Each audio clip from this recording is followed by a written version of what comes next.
would increase the positive incentives of original authors, that there is some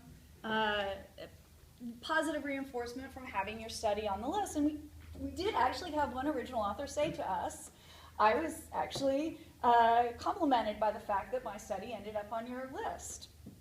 One original author said that.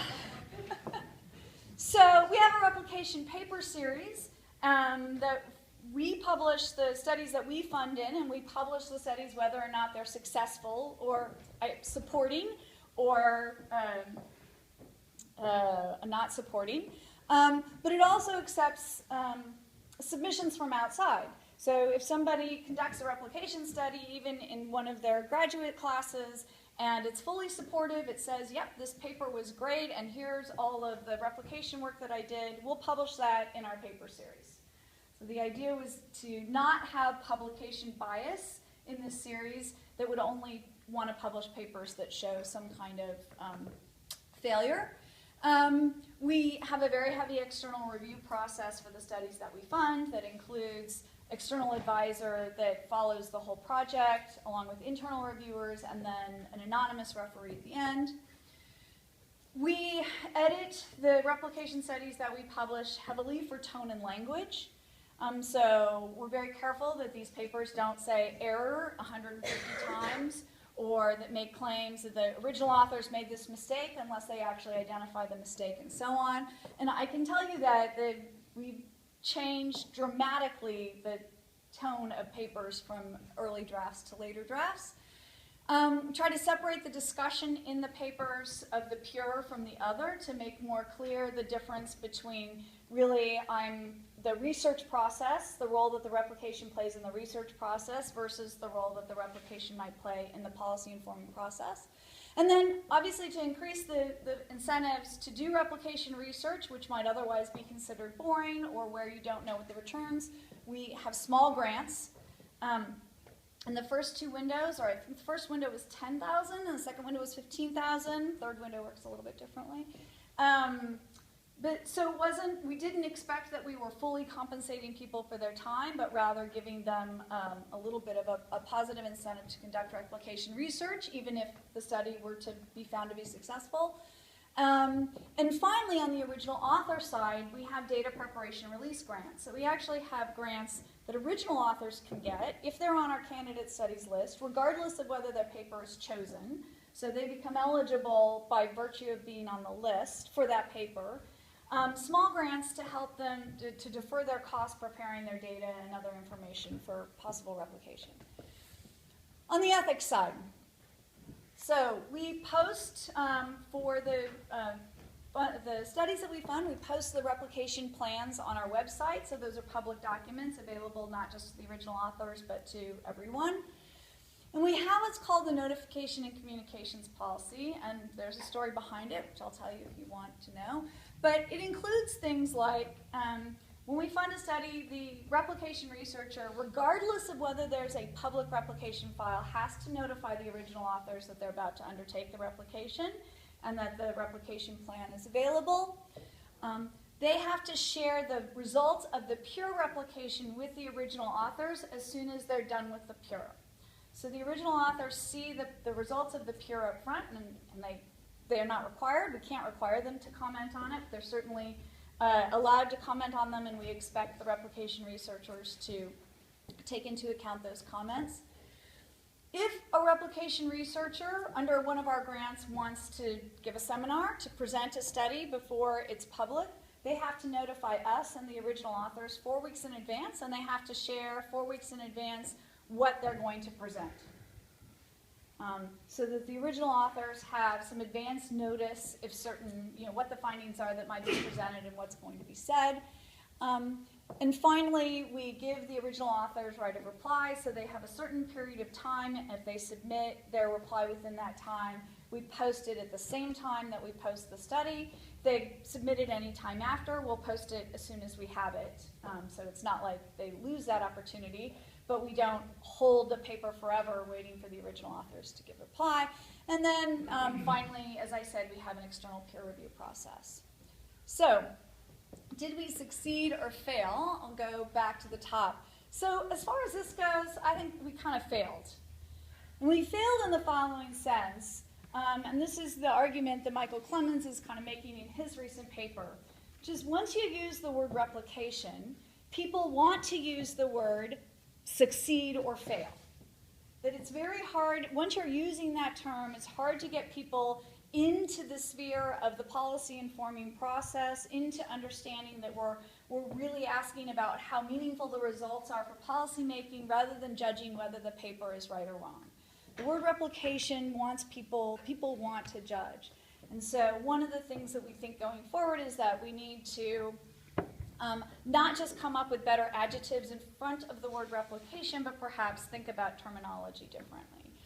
And I think we also, it's very hard to get people to think about these larger objectives. A lot of people, and again, the journals are really more focused on, are these results in this one paper right or wrong? And if they're right, nothing else matters. Go do another study.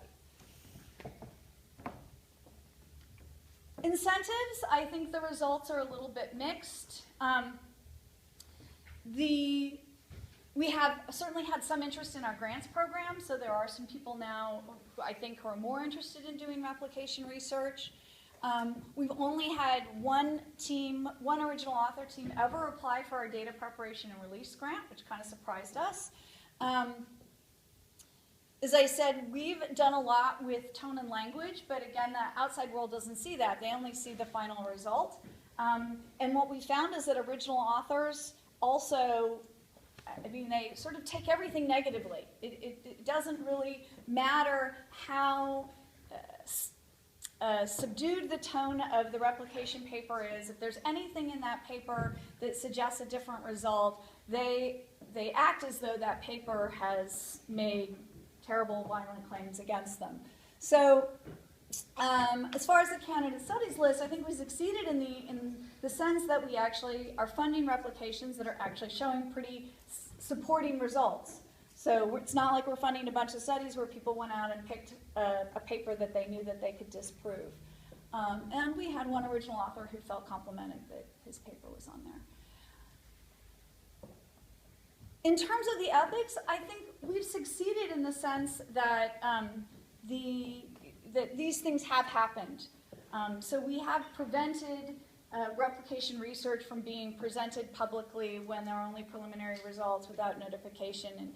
And in fact, somebody, fortunately it was London, but somebody notified us, a 3IE staff member from another office said, we think that this replication study is going to be presented. Did you know about it? And we had to reach out and say, go back and look at the terms of your grant agreement. You can't do that without this notification period. And they actually postponed the seminar so that they could meet the terms of the notification period. And so a lot of these things have happened. Whether or not they've really changed how people view replication or think more positively about it, we're still a long way off from that. I also think that no matter how hard we try, there's two human limitations that we have a hard time overcoming. One is the not on my study problem. So I can't even count for you the number of email messages or even original author replies that we've seen that say, I think replication is great. I am a full supporter of replication. It's just this particular study on my study is wrong and terrible and irresponsible, and 3IE has done terrible, terrible things, right? Replication is great, but not on my study. And the other thing is that there does seem to be this innate desire, and I don't know whether it's human or maybe it's instilled in us in graduate school, to get a little bit excited when you find out that somebody did something wrong. You know, we're doing some in-house replication studies, and the times when people come to my office and say, guess what I found, is more often the, guess what I found? They grossly exaggerated their coefficient estimates rather than, guess what? It replicated exactly. Okay? Now, the one time we did get that is when somebody spent a year trying to consolidate 12 different data sets and 3 different treatment assignments and finally said, I finally got table 1, right? So from the diagnostic standpoint, they get very excited from the reproduction. But you know, it's hard to ignore the excitement that you get when think you're just a little bit smarter than the next guy. So as I said, partly since we have about 13 to 15 studies that have been completed or in some form of being finished or that we have canceled. So we have canceled low quality studies. Again, nobody sees what we don't put out there, so it's hard to get credit for that. But we've had lots of people tell us what we should do, so we decided to actually make them come together in a room and tell us what we should do. So we're holding this event a week from yesterday in Washington, where we'll have some of the studies presented, we'll have some of the conceptual research presented, including Fernando's paper, Michael Clemens' paper, and this paper, but then have some time for people to really talk about these challenges and what role could be played by an organization like 3IE and what we might do differently going forward. So if you're going to be in Washington next Friday, you'd like to come, let me know, we'll invite you. Good. Do you want to field some questions? Yes, I think Betsy had her hand up about